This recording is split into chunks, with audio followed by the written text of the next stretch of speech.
welcome, welcome.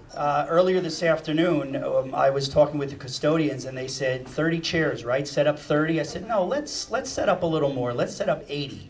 And I think I need to go find him to get a few more because we're filling up rather quickly, which is great. Just to let you know, there are some seats still open and available up front. Those are a little bit more expensive seats, but you're certainly welcome to take them up front if you'd like. I am Gary Mastrangelo. I recognize so many faces, which tells me you have either been in Highview School at least once or twice, and I welcome you back to Highview. And then there are some faces that I do not recognize, so I'm going to guess you either joined Greenburgh later than Highview School, or your oldest child might not yet be in Highview, and we have yet to meet. So I look forward to that meeting. I do not want to put the night off anymore. I am going to find Mr. Wan, but I am going to turn this evening over to our Superintendent of Schools, Dr. Tahira Dupree-Chase. She has a couple of words to say before we turn it over to Dr. Valenti. So without any delay, Dr. Chase.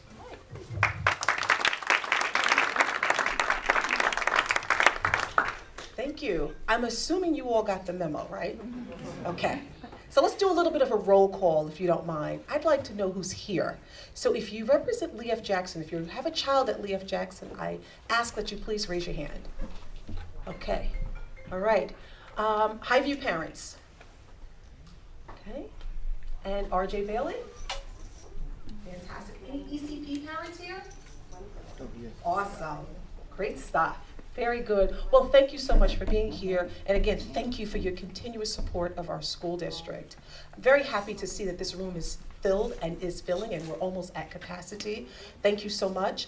Also, I'd like to, before I begin my words to you all, I'd like to acknowledge board members who are here to join in this conversation about our exciting new program, the ALP program. So I'd like to acknowledge our board president, Mr. David Warner. I see Trustee Claudia Glazer, who is standing in the back. She gave up her seat. And I also see Trustee Tracy Mayers, who is a parent at R.J. Bailey and ECP as well. I believe that's it. I hope that's it in terms of identifying everyone. All right, and I'm sure more board members will join us.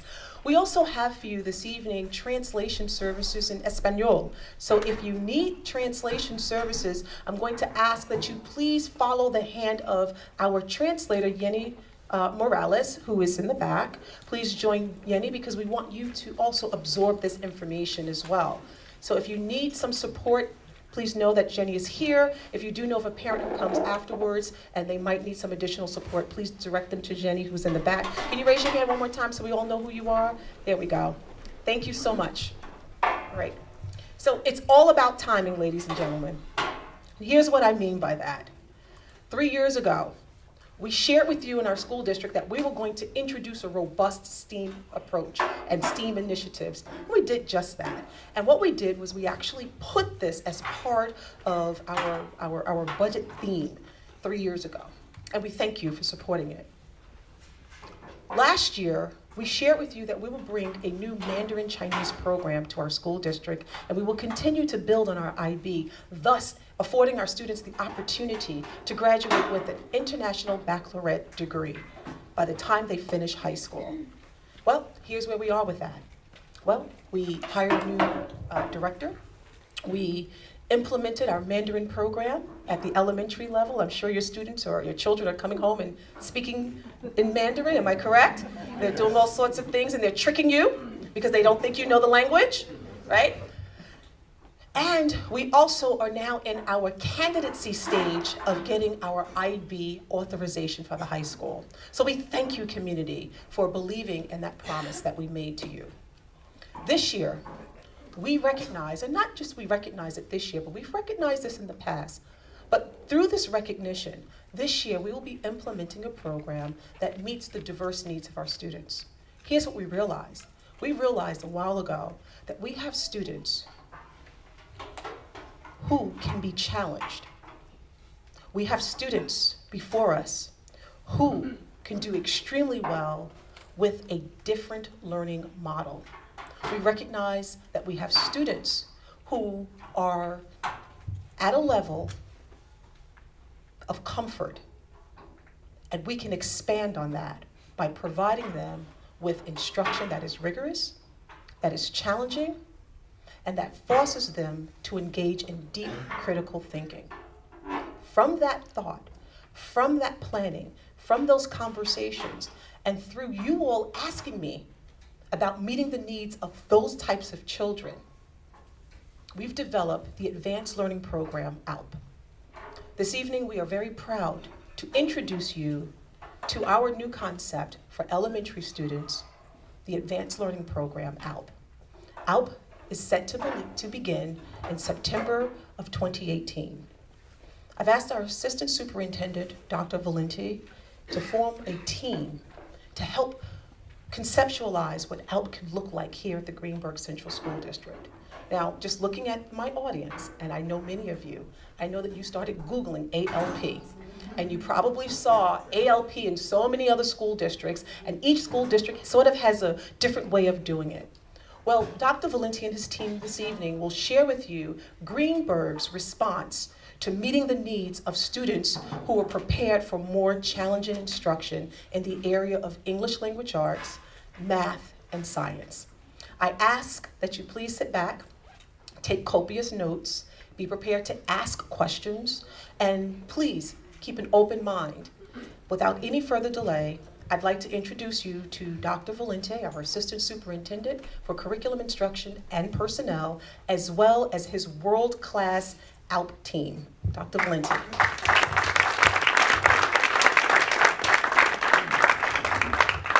Thank you very much, Dr. Chase.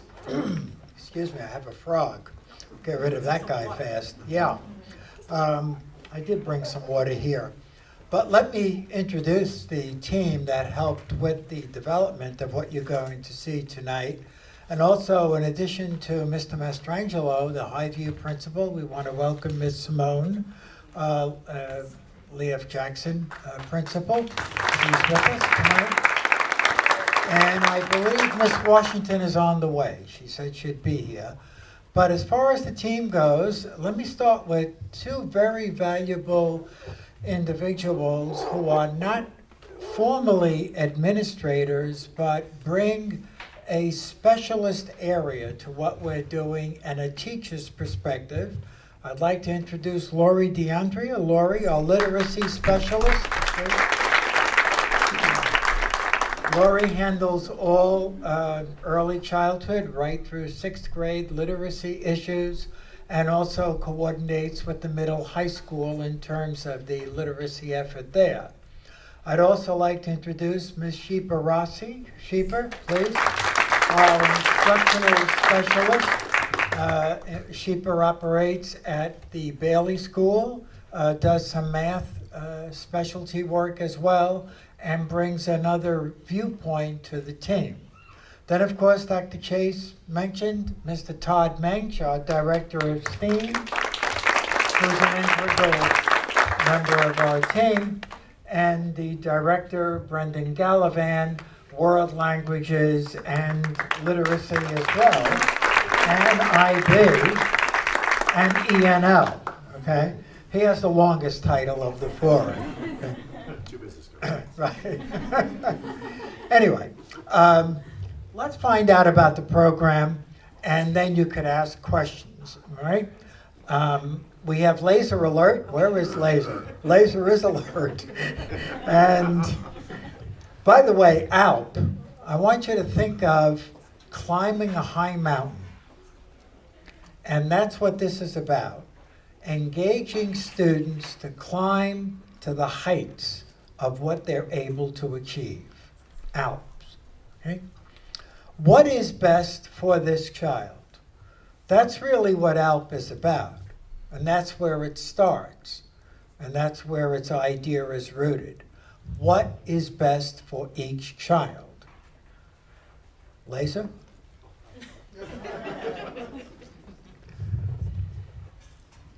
You've heard this concern.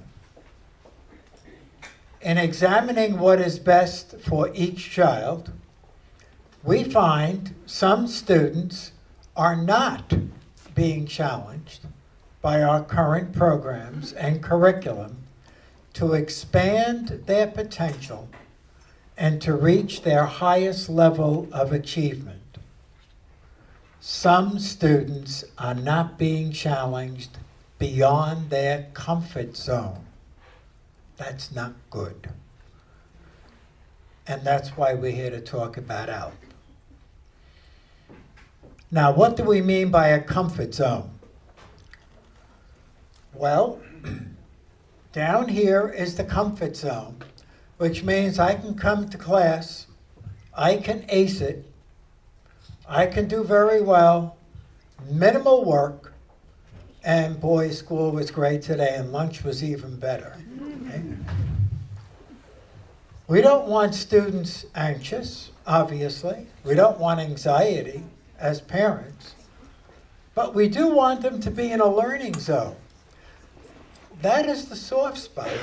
How do we challenge a child to work up to his or her capacity without sitting back and say, I've got this aced, and without necessarily getting into a level of high anxiety, stress, and all of the implications? So tonight we're going to be talking to the learning zone. Okay? And while we're scrolling up, we're going to make this PowerPoint presentation available to you because I understand that some people who are in the back may have some difficulty seeing. So we're going to make sure that we post that for your convenience, okay? And to that point, Dr. Chase, a very good one. It is already on the website. We did put it up. Okay, great. Under curriculum and instruction, and I would urge you to go to the site at some point, take a look at it, okay? Because this is a rather complicated piece, and I'll simplify it for you. At this end, we are providing IEP assistance for students. When we have children with special needs, the district says, how can we service them with interventions that allow those children to succeed within their classrooms and within their schools? Very legitimate purpose. On the other end, the question becomes, what are we doing for students who are not being challenged right now through normal channels of curriculum? And we call that advanced academics interventions at a district EP level, okay? So there is the individualized educational plan for children who bring unique needs to the table, and we serve them, be it learning disabilities or emotionally related issues, etc. But then there are children at the other end of the spectrum. Some call them gifted and talented. Some call them highly challenging youngsters. What is our responsibility as a district to those groups? And the ALP program nationally and within our state and other states is looking at ways that we could better address youngsters at that end of the spectrum, to whom we have an obligation as well. So, here are some research principles that we applied in developing this program, and I think they're important for tonight's discussion. Number one, if we're going to identify honestly and fairly children for a program, we must screen all students. All students. This is not a matter of saying to teachers, would you recommend students who you think are eligible for? Not that teachers don't have very good ideas, they do.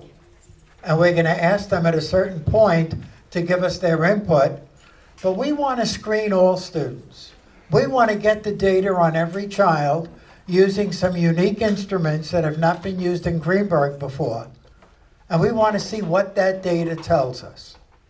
Secondly, test the students as early as possible. Tomorrow is the first day of spring. We said the testing would be during the spring. The testing will begin tomorrow. Okay? We wanted to time it after tonight's meeting.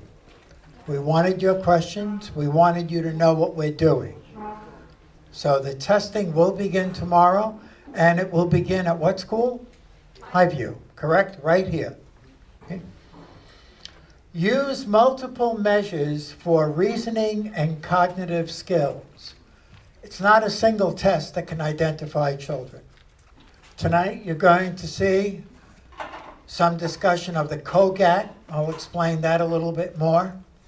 We'll have some discussion of achievement tests that we've not used in the district before, that we think bring a fresh light to shine on students' capacity for this program. Alert all parents. Tonight's meeting is evidence of that. We want every parent in this district to know about the ALP program. Dr. Chase mentioned to you the narrative of Greenburgh for the past 3 years, culminating in 11th to 12th grade with the IB diploma program. Prior to that, we have now developed an honors pathway, beginning in 7th grade right through 12th grade. ALP, from kindergarten to 6th grade, is the elementary counterpart. When we implement ALP, we will have a K to 12 pathway for students who need greater challenges here in Greenburgh. Cluster advanced learners in accelerated courses with a curriculum up to 2 grades level higher than where they currently are at. So, we are looking at a cohort of students at each grade level, and I'll show you a diagram, beginning in grade 1, who will be identified through the testing we've mentioned, and who will receive interventions from an ALP teacher and a curriculum that has been modified for those students' needs. That's the direction we're going in. Lisa? So, here we are at Jackson for next year. These are our youngest children. In kindergarten, we will do the identification program. But for first graders, we would like to start as early as this coming September an enrichment program for students who we identify this semester. Reading and mathematics, we're calling it ALP Language Arts and Math, and those students, once identified, will receive 3 40-minute periods on alternate days. So there'll be a block of time of about 40 minutes that students can digest at that grade level. It will be on alternate days in the 6-day cycle. And so it's beginning to get one's feet wet in terms of moving into the ALP program. Now let me say something, yeah, you can keep moving it now, something about ALP. The fact that a child is in English language arts doesn't mean automatically that child ought to be in math and science. We're looking at ELA math and science.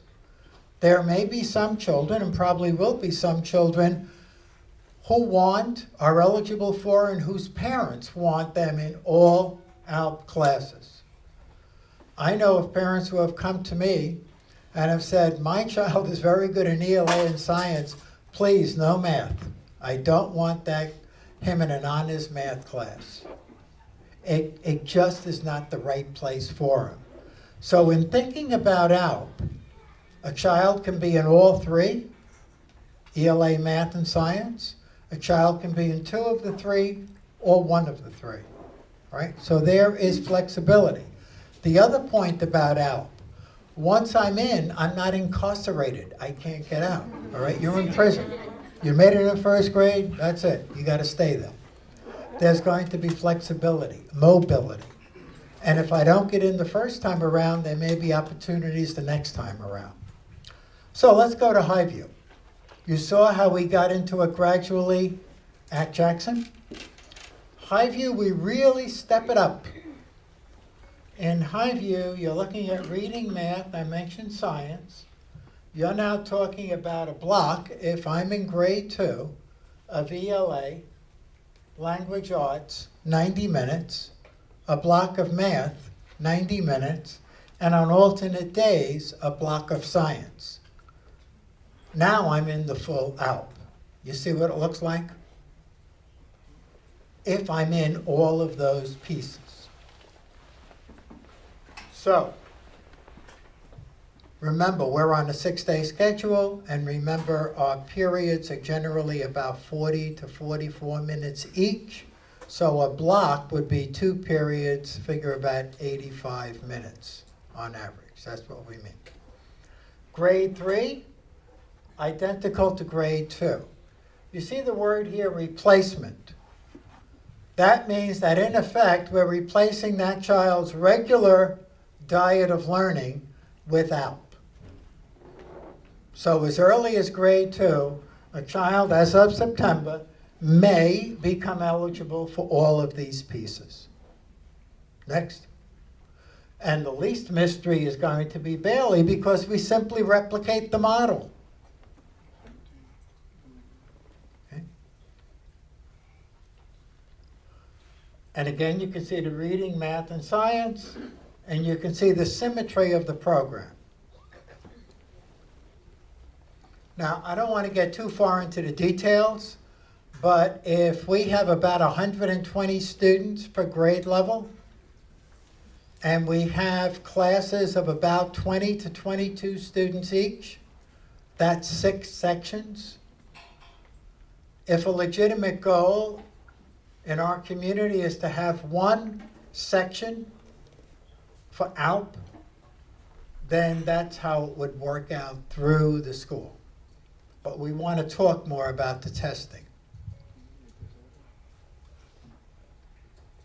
The curriculum itself, and this is just a generic offering, we really want to move students beyond the literal into the inferential, higher levels of reading, shared inquiry,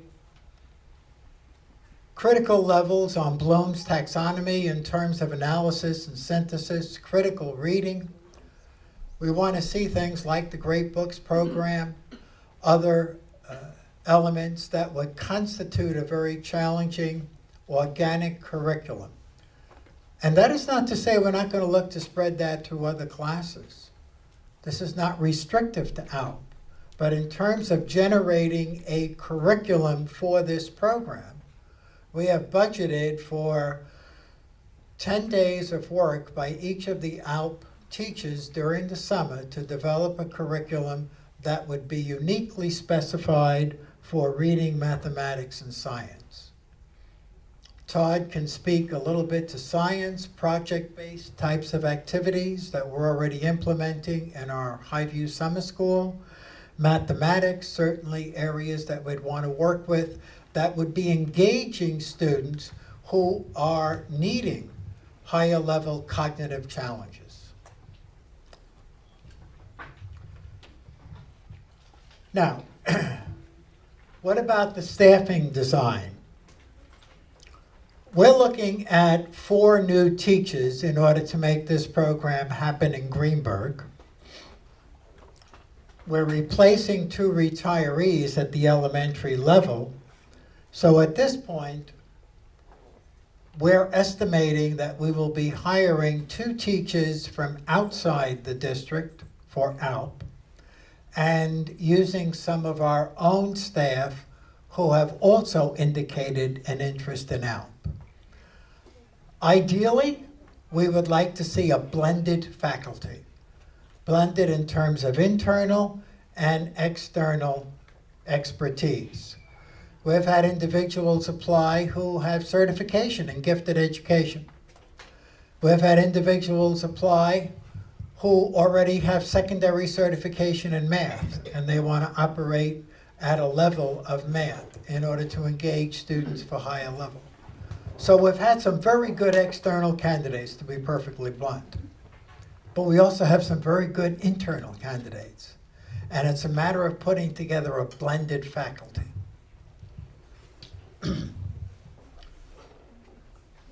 So, as we look at a staffing design, you can see that we are looking at a full-time equivalent means one teacher who may be doing some ELA and something of another subject, but must work up to 100%, so 1.0. So the 4 faculty I mentioned in terms of full-time equivalent are there, and how it breaks out between Lee F. Jackson and Highview, where it's possible we might be able to do this with one teacher at grades 1, 2, 3, but then a second teacher at Highview for the math science. So that's part of the focus and the recruitment that we're currently implementing, okay? This has to remain flexible. It's going to change slightly, but basically we're committed to external hires of 2, and then also internal use of staff, and then we may have to replace some other individuals as time goes on. Next. Okay, let's talk about how we identify the children. We're proposing that in terms of the placement process, we use valid and reliable types of tests that give us a picture of 3 things. We want to know student achievement. We want to know about their ability, and we want to know about their performance. Now, let's go to the next slide. I'd like to explain each of those 3 components. Ability, achievement, and performance. What is achievement? Achievement is I do my homework every night, I listen attentively in class, I take notes, I do well on tests. I achieve well as measured by standardized exams. Ability means I bring a cognitive level to something, I can figure things out. Whether or not I do well on tests may be a separate issue. But I have a lot of smarts going on upstairs. I might be a little bit creative. I might be a little bit looking outside the box. I may say and do things that other people say, what? All right, do you see where that goes? All right, that ability level reaches beyond or outside. I don't know how many of you ever took the Miller Analogies test, but if you scored 90 or higher, you're probably partially nuts, all right? Because you see relationships where other people don't. Now that could be astounding and it could be frightening, okay? But that's where genius goes. That's where genius goes, all right? So ability is going to give us a little bit of that, a taste of that. All right? So children who may not get straight A's may score very high here.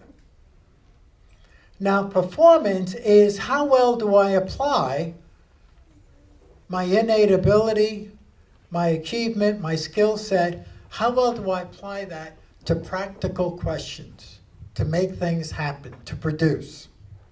That's observable by teachers, and that's where teachers input. And other practical matters, project learning can be very helpful. So those are the essential components that are going to help us get to the point of identifying children. So, describe the ability assessment. You may or may not have heard of the COGAT test. That is an ability test. We have not used it in Greenburgh before. It is used by a number of reputable districts who want to set up gifted and talented programs. So you'll be hearing a lot about COGAT over the next several weeks and months. Your child may come home and say, I took an online COGAT test. And so now you'll know what he or she is talking about. The screening we expect will not exceed 30 minutes, probably 20 to 30 minutes, and that's the COGAT. We're using the short form. It will all be done electronically, And at some point, Lori and Sheepa may want to say a few words about it. The achievement test, we have a lot of achievement tests right now, but we decided to bring in something fresh and new called STAR. For the first time around, we wanted to use something that students were not already well versed in, the iReady being one example. Not that we're excluding iReady data, but bringing in the COGAT, which is fresh on the ability level, and the STAR on the achievement level. We think we complement two very important pieces of our assessment methodology. And then, as I said earlier, the performance assessment. Now, there are other bits of data we have on students. We're not going to exclude that, but essentially the COGAT and the STAR will be two major components of getting us to a point of seeing where our students fall.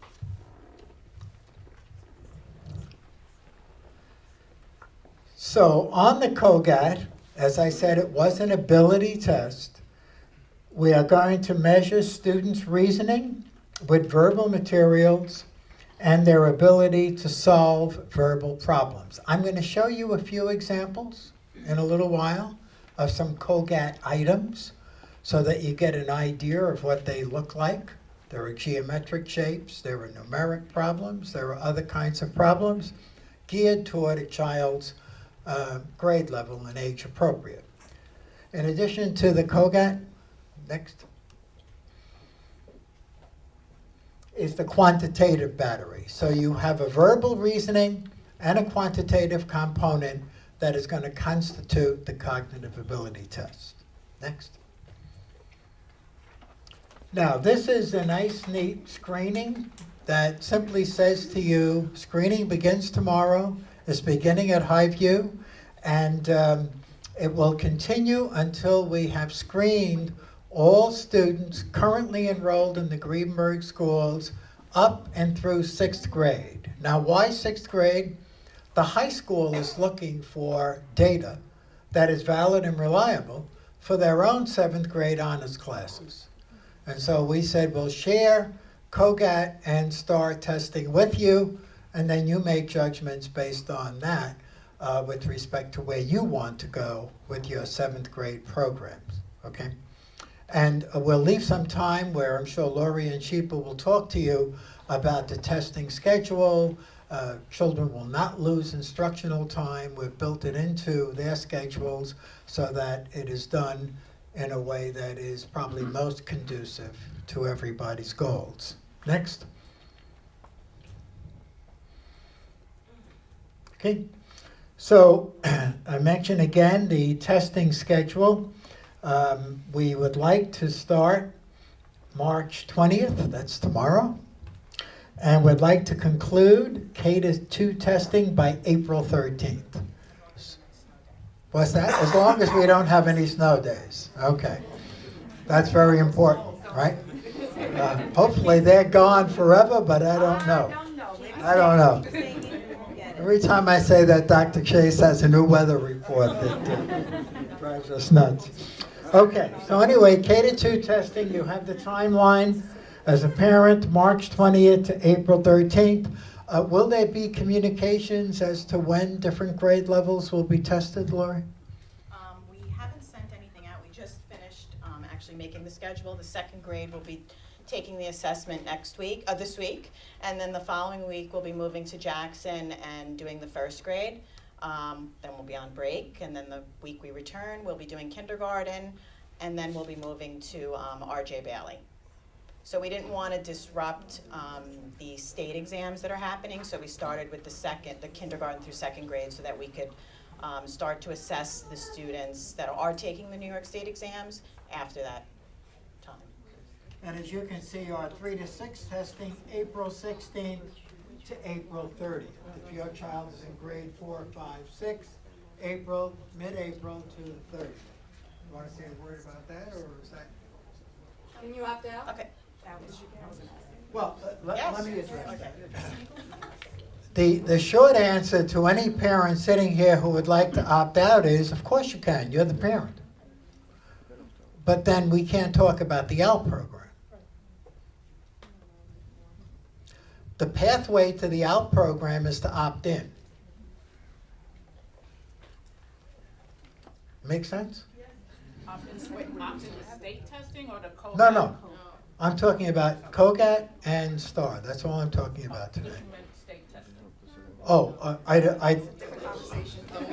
right, that's another conversation, yeah. No, I thought I heard someone say, can we opt out, meaning the COGAT or the STAR? And the answer is, you are the parent. You have a lot of power.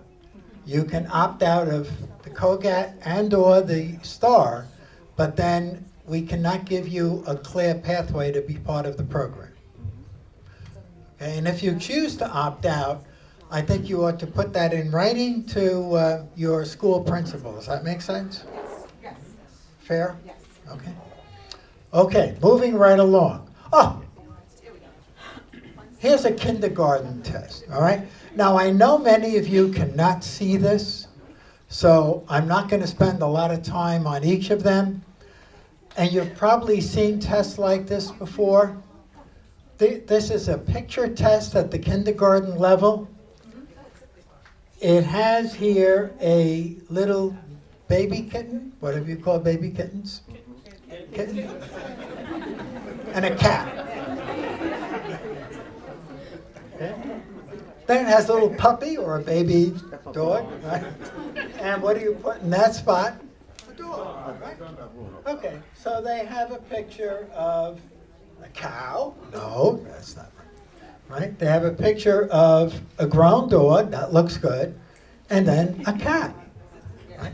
So you're saying, wow, that's pretty easy. All right, my kid can get in there in no time. Well, these are some sample items that were given to us by COGAT, and I wanted to share them with parents. So when your child comes home and says, wow, I took a crazy test today, this is at the elemental, more simple level, all right?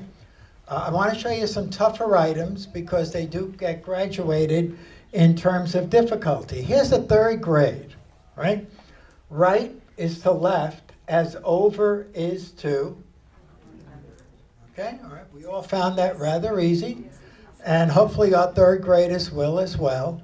But don't forget, this is not the more difficult or most difficult. There's a level of difficulty that increases in order to discriminate, okay? Discriminate in the sense of identifying youngsters who can perform at higher levels. Fifth grade, level 10, TV, watch, book, right? So you're getting the gist, okay? Let's move to the next one. This gets more interesting. You see how we get into geometric shapes here? All right? I see a large circle and a smaller circle. I see a large triangle, therefore I should find? Right, okay? You see the arrows, and then obviously finding the correct arrow, directionality. Next. Now, there are instructions that the teacher or the Lori and Sheepa will be giving students on these items. There are rules that the instructor will give. In this case, the instructor will ask them to look at rows and columns. Rows and columns, and then come to a conclusion as to what geometric figure complements the growth that we see in the rows and the columns, okay? So this does get a little bit more sophisticated.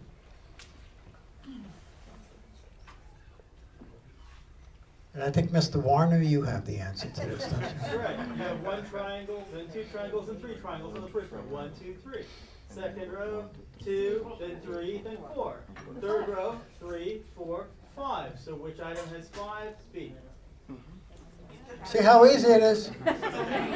All right. All right, but I wanted to show you a certain growing level of sophistication. I think the last one we're going to show you, there may be another one. Yeah, okay, well this is easy. 2 is to 3, as 2 obviously is to 3. And that is at a first grade level. Now here you get into some interesting stuff. All right, here you get into algebraic equations. All right, if 1 grows to 2 and 3 grows to 4, 5 grows to a plus 1, right? That's a simple algebraic equation, right? This can get a little bit more tricky because the teacher is going to give you a certain rule on this. And if you follow that rule, you will come to, if I get from 2 to 5, now how do I get from 2 to 5? Well, I add 3. But it could be plus 3, or it could be if I multiply 2 times 2 plus 1. So there are 2 ways of getting to 5, right? Yes. How do I get from 4 to 9? Adding 5. Plus 5. That could be twice 4 plus 1, or plus 5. How do I get from 3 to x?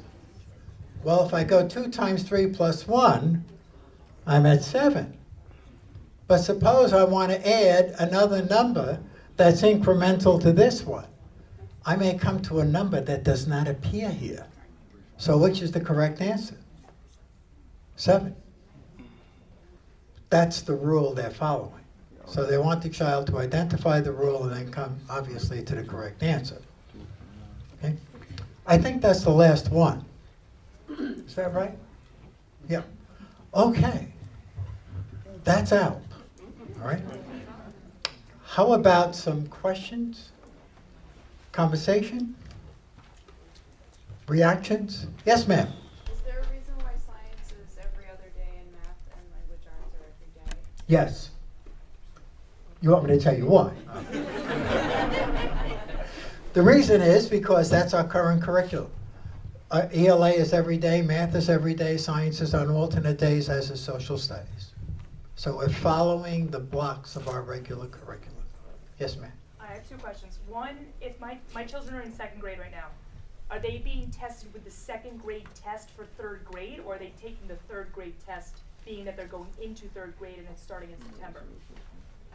2nd grade test. It's It's geared, based on their yeah. age. Based on their age. The K2 assessment is proctor-led, so we will, well, one of us, there'll be 3 of us in the room at the time, Sheepa, myself, and some tech support, Diego, will all be administering the assessment together. One of us will be in front of a computer, proctoring when students answer the questions. So being that the K2 is proctor-led, we move on to the questions as a group. So when all the students have completed the question, we move to the next question and we read the directions. So there's no reading in K through 2 on the COGAT. So if they do well in the 2nd grade, then when they start 3rd grade in September, it'll dictate whether or not they Right. work. And the Right. second question I had, do they get tested again every single year? Or is like, okay, so now that they're in, they're in? That's a question we have yet to decide. Okay, there are 2 schools of thought on that. One is, now that we have data on students, both COGAT and STAR, why do we need to retest, right? If they're in the program, then there may not be a need for doing testing again. Certainly, we have accommodations for testing those whose parents feel, gee, would like my child to have another chance at it. That would be an opportunity. Any newcomers to the district have a right to be tested once. So at this point, I don't foresee a need to retest everybody every year because once you've made the program, but we always leave ourselves a little bit of leeway in the event a parent says, you know, I'd like my child to have another opportunity. There's been maturation. There have been developmental issues that I think are more positive, and I'd like him or her to have another opportunity. So I think that needs to be there as well. I have a 3rd question. Just one someone else. Go So ahead. one of my son, who's in 2nd grade, has an IEP. He's, very smart, all that kind of stuff, but he has testing modifications. So those modifications go into place for those IEP kids. Sure. Yes, I can answer that question. We actually read through the entire document today about accommodations and modifications. So we will be following all students' accommodations and modifications that are on their IEP. Does that answer the question? Great. Okay, let me go to some of those back there, and then I'll come back here, okay? I think you've had your hand up first. What assessment exactly are you going to use for the science? I see how this could be used for the ELA and math, And the STAR sounds like it's basically like an achievement test, so what exactly will you be using to determine assignment? That's a good question. I want to reiterate, the STAR is achievement-oriented, ELA and math. The COGATs are quantitative and verbal reasoning, and I think, and I'll defer to my director of STEAM, I think will give us some information that could identify students who could be stellar in the science area. Todd?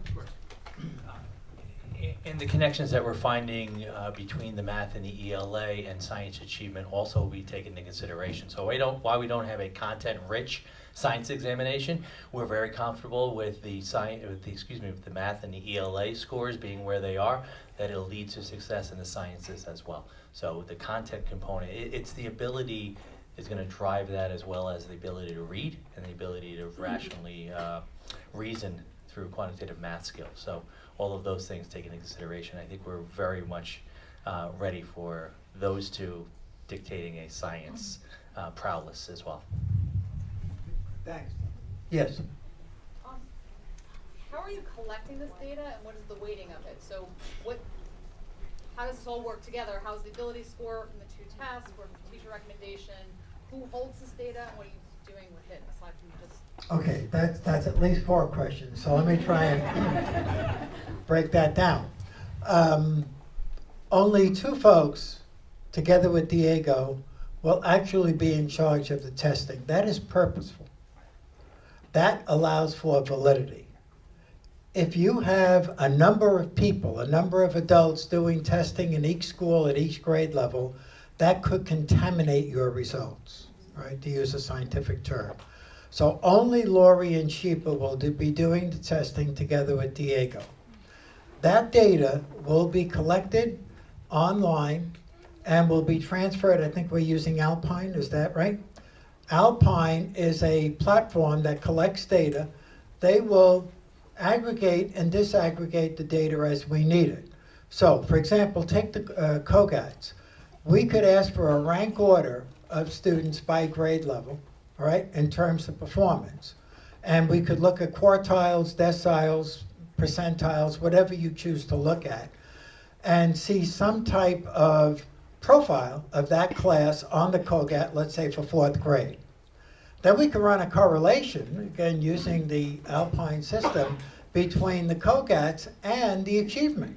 What kind of correlation is there in terms of students who are in one category and in the achievement category? What is the overlap? We may find the number of students who score high on COGAT may be in a lower quartile on the achievement. So those are differences we want to look at. So a lot of inspection of data, analysis of data, discussion of the data prior to forming any groups, all right? Then we want to bring in, obviously, key people from the school, get some input from them once we've identified some names, the school principal, certain teachers in the school, and begin to get input from them as well. And this is a holistic process. That means looking at a broad range of data. Once we are comfortable that we think we have a group of youngsters who we could safely recommend for the program, grades 2 or 1 through 6, then we will let the parent know that your child has successfully entered the program and is eligible for all parts of that program. Then you as the parent are going to say, wonderful, I want it all. Or stop. My child is great in ELA, but I'm worried about the math part. We need to talk about that. Science is okay. So the parent is going to play a role. Suppose you hear that your child did not make the program. You have an appeal process. And there is a committee. And that committee will meet with you and have a conversation with you. Every child generates a report in each of the 2 tests I mentioned. Those reports will go to parents, correct? So you will know precisely what your child did, how he or she performed, And that could be the basis of your wanting to have a meeting with the committee, and then we will accommodate you. That's why we need to start this so early, so that we leave time for these types of potential questions that will arise. Way back there, and then I'm coming to you, okay? Yes, sir. I think you, yeah, and then we'll go over to that side, yeah. Oh, okay. I have a few questions. One, what is the age validity for the Colgat? What type of validity? Age. In other Age words- validity for the COGAT? Yes. I have to look that up. I don't know, other than what I have read, that the validity is across the board for all students it's administered to.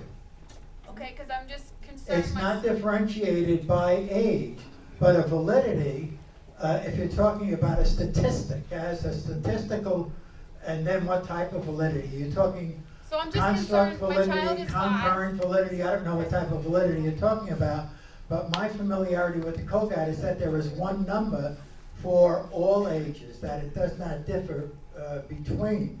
I have a concern because my child is 5 and there are multiple intelligence tests, example the Ravens exam, which starts at 6 years old.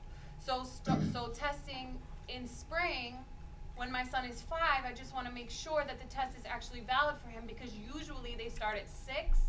So that's just one concern that I have. Another concern that I Well, have. let me try and answer that. Yeah. Our understanding is both the STAR and the COGAT are age appropriate, beginning kindergarten in the spring, which is the earliest age at which we're testing. Is that your understanding? Yeah, it's a standardized assessment, so it takes the student's birth date, and it will,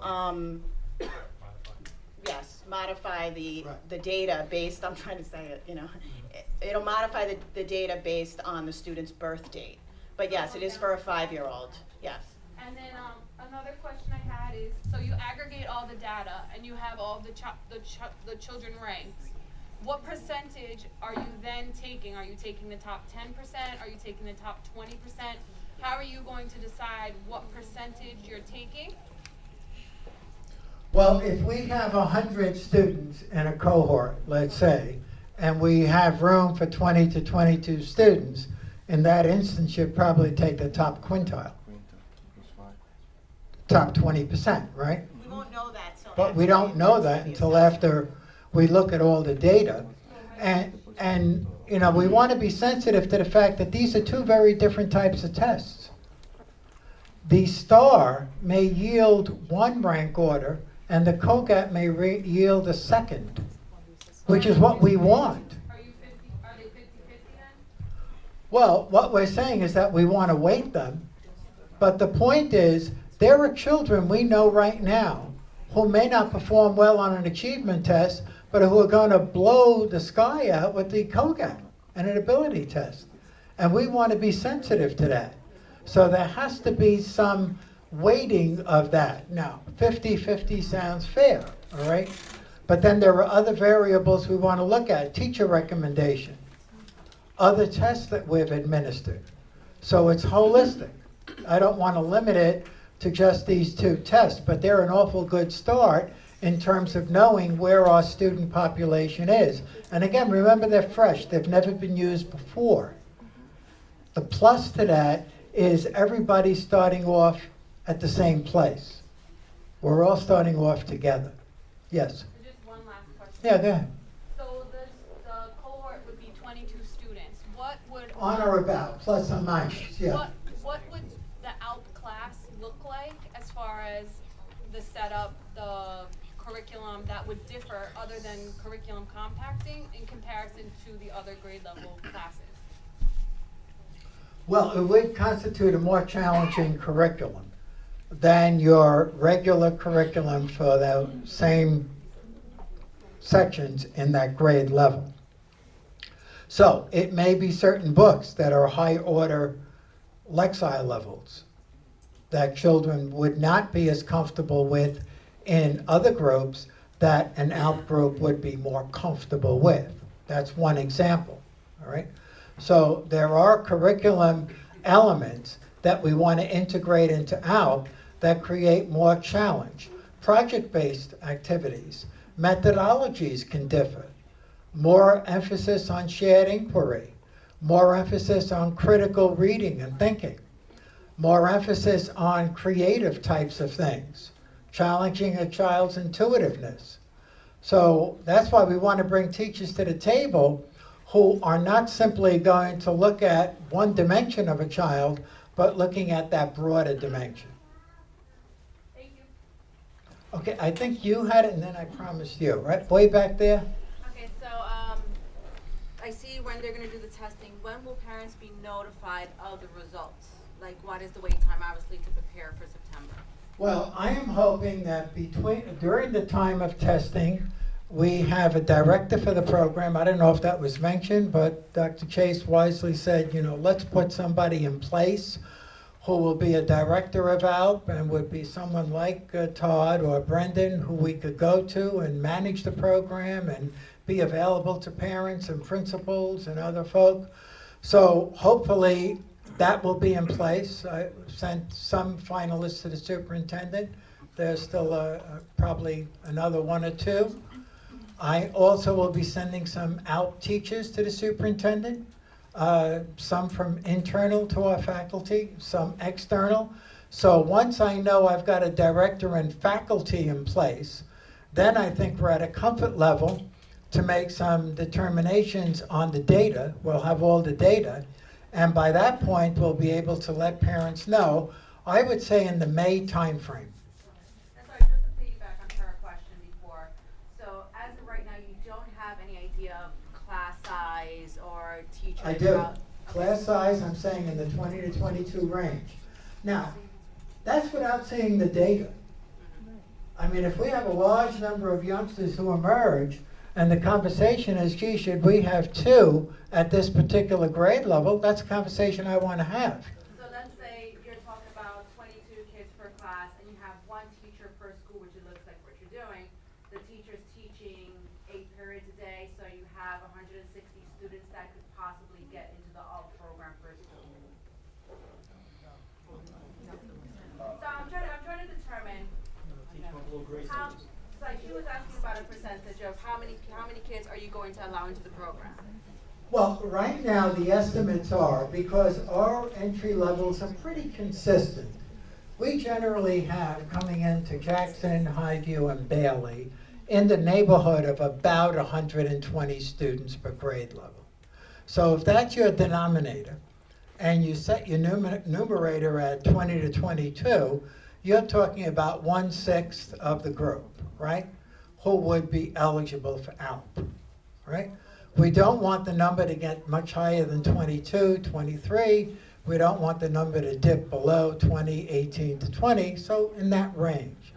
So, yeah, so we're talking in the neighborhood of about 20% of a grade level that would be in the program, unless something shows up in the data that says, wow, you should have a second cohort. This particular grade level is off the charts compared to other grade levels.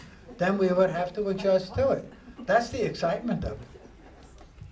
That's the hope. Yeah, that's a great hope. It's going to take more staff, but it's a great hope. I know promise. they'll support it, right? Yeah. I'll give you the mic. I don't need the mic. I came in late, so I didn't hear everything. But what happens with the ECP kids who are going into kindergarten? When are they going to be tested? Or are they going to be tested? They will be tested in kindergarten next year. Yes. Okay. We will not test children in Greenburgh until kindergarten spring semester on or about this time. Yeah. All right, working my way up, this group looks very satisfied right now that all the troublemakers are here. Yes, of course. Yes, ma'am. Okay, well, What? Kindergarten is being tested this spring.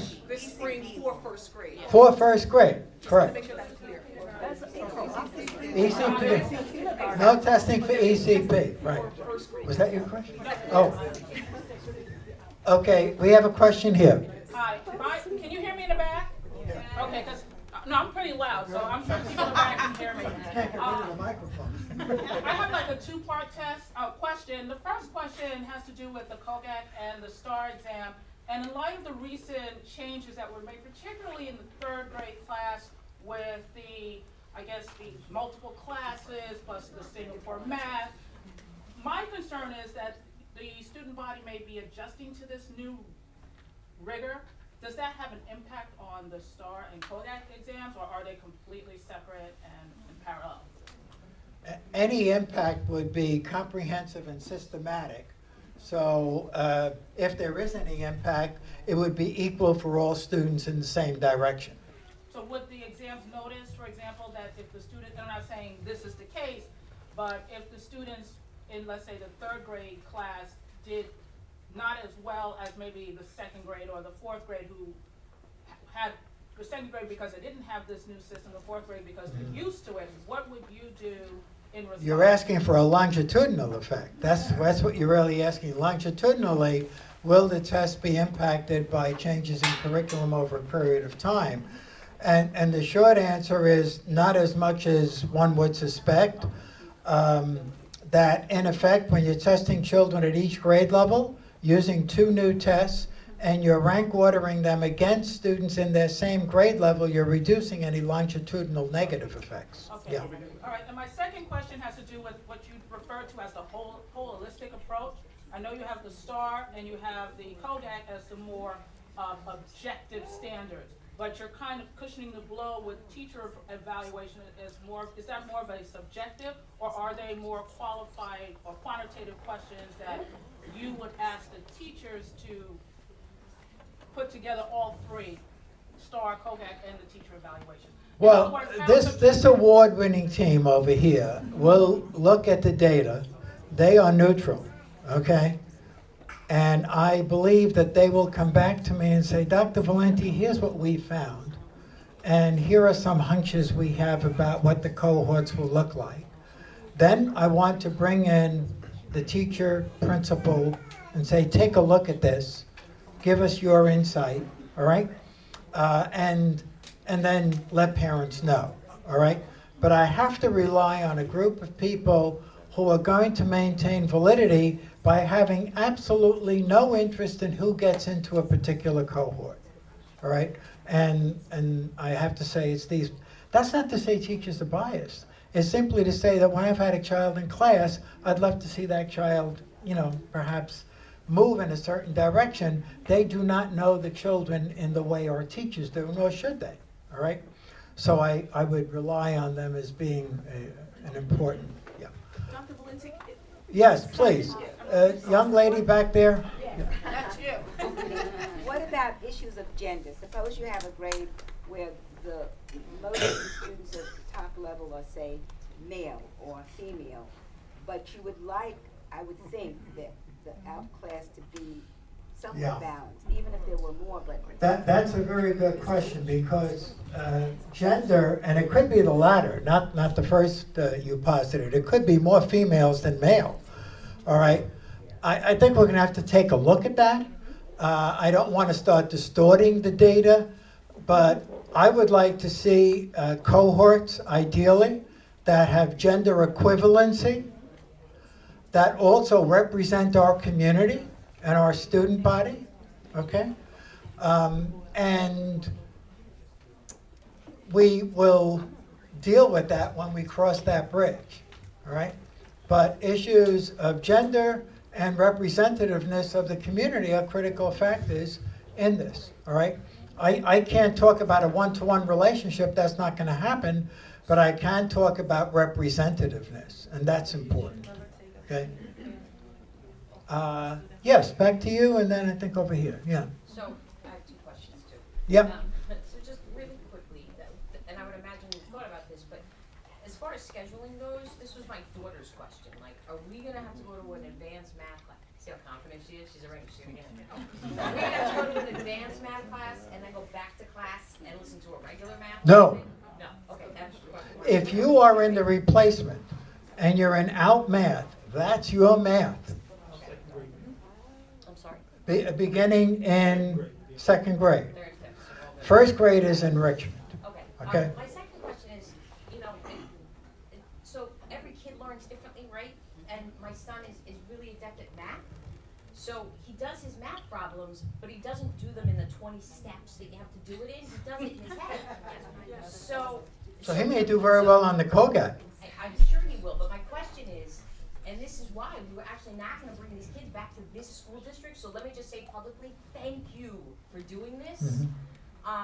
But do you adapt to those kids who learn differently, because his confidence is shaken because he's getting these questions wrong on the test even though the answer's right? That's what this is all about. It is. Okay, I just need Yeah. to understand. Now, I must say, in fairness, we're into UDL, Universal Design for Learning, which means we should be differentiating for every child in this district, all right?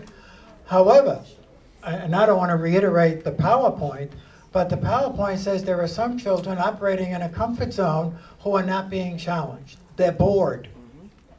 This program will identify that and then individualize for those students within the sections that we create. Yeah. Yes. I think you might have answered my question with her question. So there's not going to be an ALP class. They're going to be taken out for these periods. There will be an ALP class. So it is an ALP. It is an ALP. When I say ALP math, let's think of 4th grade. What grade are your children in right now? 1st grade, okay? So let me use the 4th grade, all right?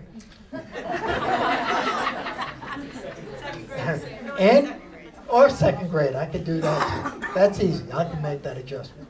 In 2nd grade, your child, if he or she is in the ALP program, will have their 90 minutes of math that are ALP, not the regular class, just ALP. 90 minutes of ELA, not the regular ELA, the ALP class. They will be a cohesive unit in that. Now, faces may change between those two. Your son may be in both, but 3 girls may drop out of one and 2 boys from one, and 5 other kids may come into the second, but essentially it's going to be a similar class. Does that explain your? Yeah. Yes, ma'am. So does your child need to have an IEP because much like they learn differently, they also perform differently on standard tests because some of them are just different. So do they have to have the IEP in order to, take the test differently, or is it going to be targeted to each child depending on how they perform? Now, are you saying if a child has an IEP right now in taking the COGAT? Or does not? So there are some. Again, he has accommodations. Yeah, I know there are some things added, but what for those who don't? He has a few things on his document that would. Yeah, we're taking into consideration the accommodations on the IEPs. Okay. We'll honor those. So that's your question answered? The only accommodation that's actually going to apply to this is extended time. And that's only going to apply for grades for grades 3 through 6, because K through 2 it's not timed, but grades 3 through 6 is timed. Any other accommodations that are on your child's IEP, like directions read multiple times or explained, we can do those things. That's okay on both assessments, but as far as extended time, we just have to give students extended time for grades 3 through 6, because it's not timed in K through 2. Does that answer? How long is it in 3 through 6? Each part of the assessment's a little different. On the COGAT, there's 3 sections. One is like 10 minutes, one is 12 minutes, one is 9 minutes. It's broken up that way. So you're looking at 30 minutes? Yeah, it's approximately 30 minutes for both assessments. And we're not doing both at the same time? Yeah. We're going to do COGAT? Yeah, right, yeah. Yeah, so what we're going to do is at first we're going to test all the students using the COGAT, which is approximately 30 minutes. Grades K to 2. Lori and I actually look at the screen and we know who has answered the question, who hasn't. We will not turn the page until every student has answered that question. Grade 3 to 6 is 30 minutes, and that's when we have to look into the accommodations for the students with the extended time and extend that time for them. We can actually do that internally. Okay. We do want to honor every question. I know the hour is growing late, but we'll stay here as long as you have questions. Yes, ma'am. Did you have? Yeah, so if one child, say, does really well in math and then they're in the ALP class for math, but say they didn't do as well as reading, then they go back to they go to a different class for that? Yes. Okay. Yes. Okay, one last question, go ahead. I know that they had a WIN program. I mean, my son is in second grade. WIN He has program an at the Bailey School, yes. But does this take the place of WIN, or is WIN still going to be happening even with the ALP program? Well, is Miss Washington still here? There you are. My understanding is we have to take a look at that in the schedule. Is that right, Kiana? And what role WIN is going to play? I know ALP is coming, so your question is what's the impact on WIN? The Advanced Learning Program helps when we have our enrichment for the students that need that enrichment. The WIN period is something that we can do within our schedule already, our master schedule, which is flexible and fluid. So that's something we can do just to help students in general. That doesn't have to change. It doesn't have to be something that's this Friday at this time. It's a more flexible now that we do have the Advanced Learning Program within R.J. Bailey. All right, I want to thank you, A, for coming out, okay? I want to thank our team, and I would ask you to wait 1 minute. Dr. Chase has a few final comments. Dr. Chase? I promise to be brief because I know we all need to go home to our families and our children. But again, community, I just want to thank you again for your candor, your questions. Please know that if you do have additional questions, you know that you can reach out to any one of the members of the world-class ALP committee who have put this together, and I think they've done a stellar job. Can we give them a round of applause again? And also, can we give Dr. Valenti a round of applause, too? I wanted to thank the parent who left. Who said, I was going to take my child out of the school district. And unfortunately, she just left. And she said, because of the program like this, I'm going to keep my child here. That's the sentiment we've been hearing about STEAM. That's the sentiment we've been hearing about the Mandarin. That's the sentiment we've been hearing about the IB program. We are so committed to bringing the best programs to the school district parents, and we're so committed to making sure that our children have a first-class, world-class education here at Greenburgh Central School District. It is attainable, and this is just the very beginning. So, I do want to acknowledge board members who have come in a little bit later than I've acknowledged the others. Okay. I see Trustee Eric Bitterman came in. I also see that our Vice President, Antoinette Darden-Cintron, came in. So we thank all of our board members for being here. I also want to acknowledge all of our principals who are here once again, Mr. Mastrangelo, Ms. Simone, Ms. Kiana Washington. Thank you so much for being here. I also want to thank our Spanish translator who left, Yenny Morales, for providing that service to our Spanish-speaking families, because I understand the Code Act has an option of being administered in Spanish as well, and the child's native language. So it's important that all of our parents have the opportunity to absorb this information. We're all in this together, and it's our diversity, and not just ethnic diversity, but it's our economic, our religious, our social diversity that makes this district what it is. I want to give a little bit of clarity about the ALP director, because when Dr. Valenti mentioned it, I saw a couple of light bulbs illuminate on top of a few heads. We have an outgoing administrator in the school district, Miriam Burnaby, who is going to retire. Now, I know you've heard that before, and you heard that another time, and you heard it another time. But she said to me, this is it. This is it. And so we believe her. And so we're not adding a new position, but we're actually restructuring her position, where the person who will be responsible for ALP will also take on the responsibility of special programs, including our art and music. And as you know, in STEAM, there is an A for, there you go. So we will not lose sight of that, because we are so proud of our 3 A's of the school district, our academics, our athletics, and our arts. And that is 3 things that we plan to keep here in our school district. So please don't fret. All right, again, I'm sorry? There you go, AAA. Parents, while I have your attention, because there are so many great things going on in this school district, I'm going to give you a little bit of an elevator speech. Tell a neighbor, tell a friend. Tell someone in the grocery store. Tell someone in the bank as you're online, unless you do online banking like myself. It's convenient. Tell them about the great things that are happening in Greenburgh Central School District. We are truly moving toward world-class status. I see it, you see it, I'm watching you guys nod your head. No, it is not a political statement that I'm making because I am not political. I don't know how to be political. All I know how to do is just to be honest. I am so proud of this school district. I'm proud of the children. I'm proud of the parents. And just look at yourselves today. We're a standing room only. When I call for, give yourselves a round of applause. I'm going to ask you, tell people about this district, but tell people beyond the borders of Greenburgh. You have the opportunity to help our ratings. You see, what other school districts do is that they have their community to rate their school district on great schools and on niche. If you go on to those particular sites, rate us. Let people know that we're great. Because we still have realtors who sell homes to individuals and tell them the neighborhood is nice, am I right? Yes. But the school district isn't, and that's the biggest lie ever told.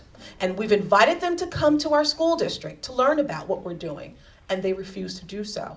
But we can help dispel those untruths by going on and telling our own story. That's why we're committed to making sure that all of our meetings are recorded. We want the world to see what we're doing. That's why our mobile app is constantly, yay! You get that sound, right? And it scares the heck out of you when you're driving, and there's no one else in the car. That's why we're constantly bombarding your television. The phone blast, this is your superintendent. We're doing that on purpose. And sometimes you get phone blasts for some things, sometimes you get a letter for other things. Mailing can be a little expensive, so sometimes you'll get it. Sometimes if you have multiple children in a school, you'll say, well, maybe my school was left out. No, you're getting one letter because you have multiple children. Why send you the same letter 3 times? That makes sense? Yeah. So I just want you to understand, we're gonna communicate with you, we're gonna bombard you until we can't bombard you enough. Because we want you to help us to tell the story about our great school district. I am very proud to stand before you as a superintendent. I am very proud to have board members standing side by side in helping our administrative team, our world-class ALP team, to build this program for our children. Our kids deserve this. I also want to acknowledge the teachers who are here. I have a couple of teachers in the room. I see Ms. Alves.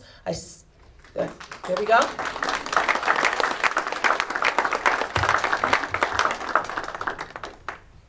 Yep, thank you. We see Mrs. Mastrangelo, who's here. Where is she? Jessica?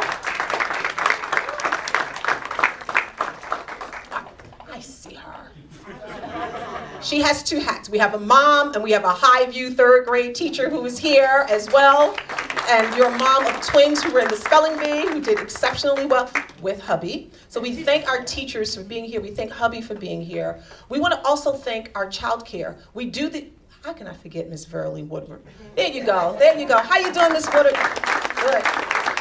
Who also brought her husband here and who is a mom in the school district as well. We try to accommodate families by having childcare, and although those ladies are not here, Miss Rios and Miss Lambertson of Lee F. Jackson are on fire. Those ladies, as kids would say, are the bomb. So we appreciate those ladies for always being available for childcare so that you can be attentive to our meetings and our programs. So I'm going to ask, when we call on you, when we send you those phone blasts, when we ask you to come out and support, can I get this number to come out again? What you mean you don't know? You gonna come out. You gonna come out. Can we get this amount to come out again? Can we get people to vote for our budget? Can we get people to support the exploration of what a bond can possibly look like so we can provide the best infrastructure for our children moving forward? Can I get that from you? So I can't have, there you go. I can't have these world-class programs and not put these kids in world-class buildings. Because our kids deserve the best of the best. And as long as I am superintendent and I have the board that I have that's working in tandem and a world-class administrative team, as well as other teachers and other committees working alongside me, we can do this. We can do this. Again, I want to thank everyone for coming out. I want to thank you all for your support. I want to thank you all for sharing the story, for thinking about your elevator speech, and we're all on the same page. Tell folks all the great things that are happening in our school district.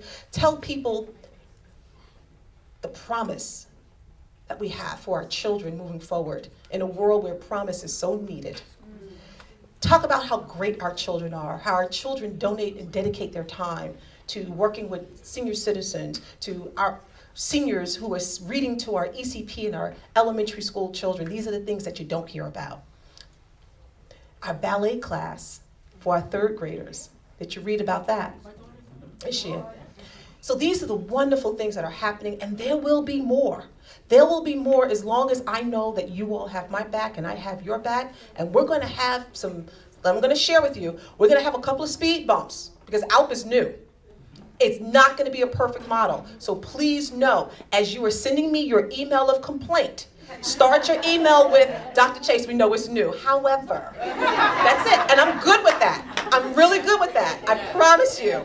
Don't blast me. I got you. Don't blast me yet. Just start off with, we know it's new. And it's going to get better each and every year. Look at my crew. How could it not get better? Look at them. Look at my board members. Look at you. Look at your kids. So how could it not get better? So again, thank you. I don't want to talk too much tonight. There was something else you told me to say. I forgot. You give me Frequently asked questions. FAQs. So you guys asked a lot of great questions tonight. And of course we're recording it, and we've also have some diligent people who've recorded your questions. So we're going to create an FAQ on our website so you can take a look at those questions and examine the responses. In addition, perhaps maybe there are some follow-up questions that you'd like to ask, so please use that device to do so and share with people. Share with people. Here are the FAQs. Share with them there's evidence that we've had discussion, because some people don't believe that we're doing the things that we're doing. Still don't believe, but we're living proof. Parents, go get your children. They're going to get restless in a minute. So please go get your children, and thank you. Good night. Get home safely.